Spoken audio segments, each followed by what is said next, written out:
On Monday, I had my monologue, and I talked a little bit about the whole question of the length of the shutdown that we're seeing across the country in many places.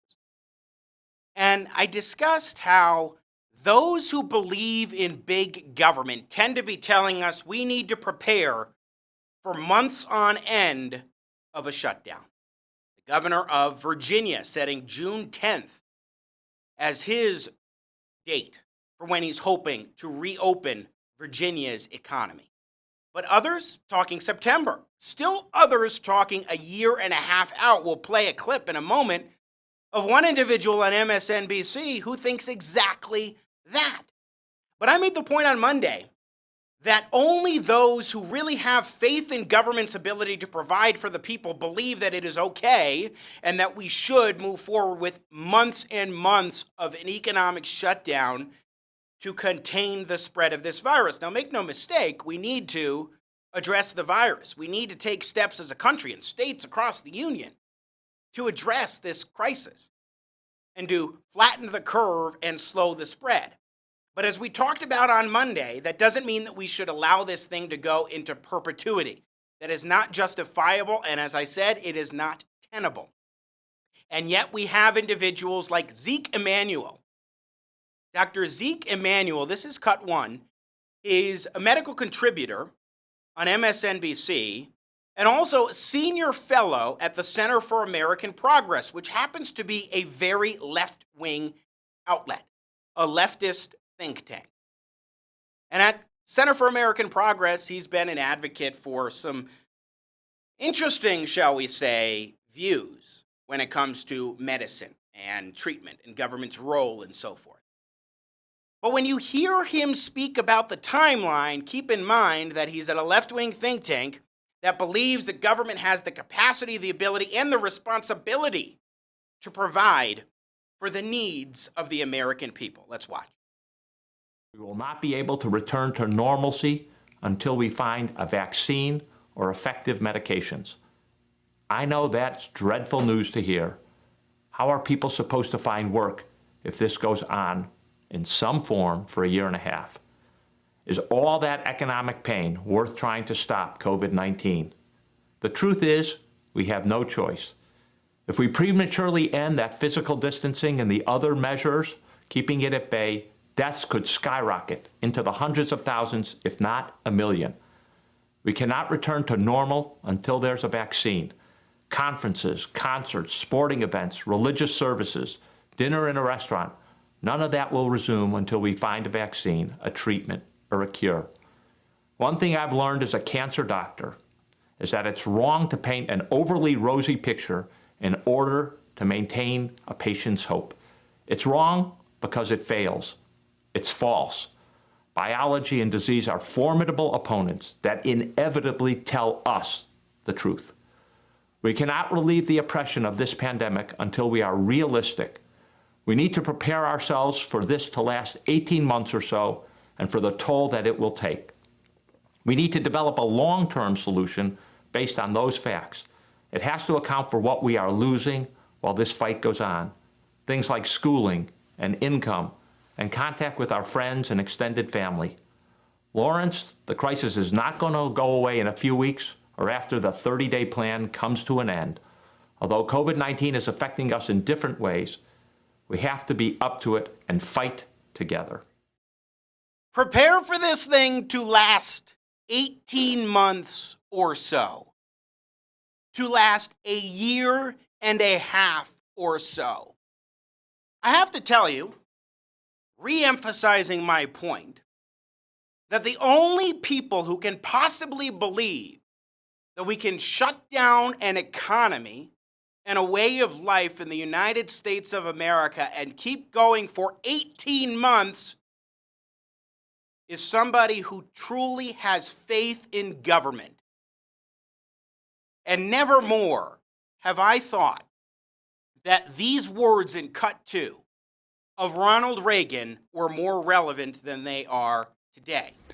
I think you all know that I've always felt the 9 most terrifying words in the English language are, "I'm from the government and I'm here to help." I'm from the government, and I'm here to help. Not only is a Zeke Emanuel making the argument the government should be there to help us in order to allow this thing to last for so long, but it is the case that he's contending the government should do this, that we should shut things down. Let's go to cut 3. Ronald Reagan making a very notable point in the 1981 inaugural address.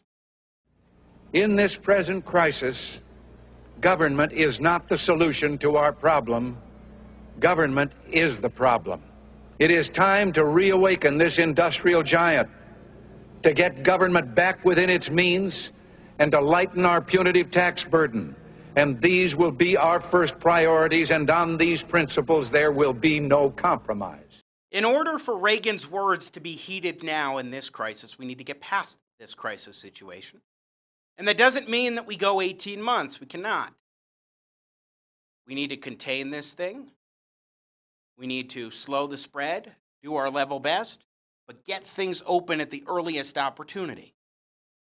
The government cannot and should not provide for the needs of the people for a year and a half and shut down our way of life through its force and its prescience. We do not have an all-knowing, all-powerful federal government with experts and elites like Zeke Emanuel able to control everything, able to make all of these decisions and micromanage our lives. That is unacceptable. We must not sit still for it.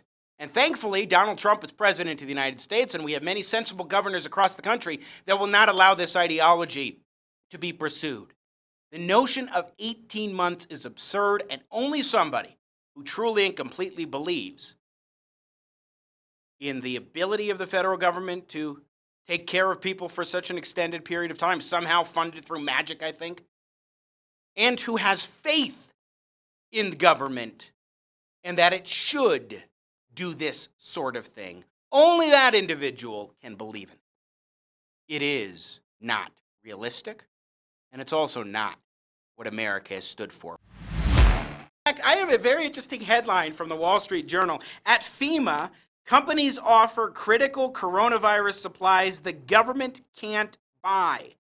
In other words, there are certain limitations that FEMA has in being able to purchase certain items in certain ways that these companies need. For example, pay up front or other things that the companies require, or restrictions on FEMA from who they can buy from.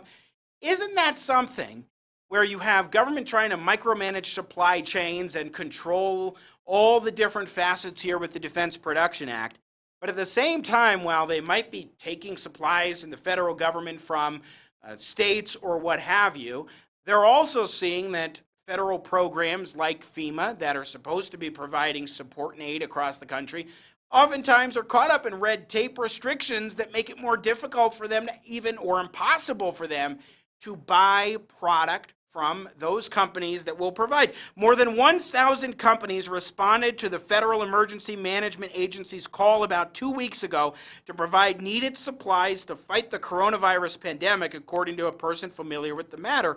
As of early Monday, only 3 companies had supplies the agency could actually buy. What? Red tape. That's what we get from government. Constrictive policies, micromanagement, and then when they even try to do certain things, it's difficult or impossible for the government to take the steps that they're supposed to.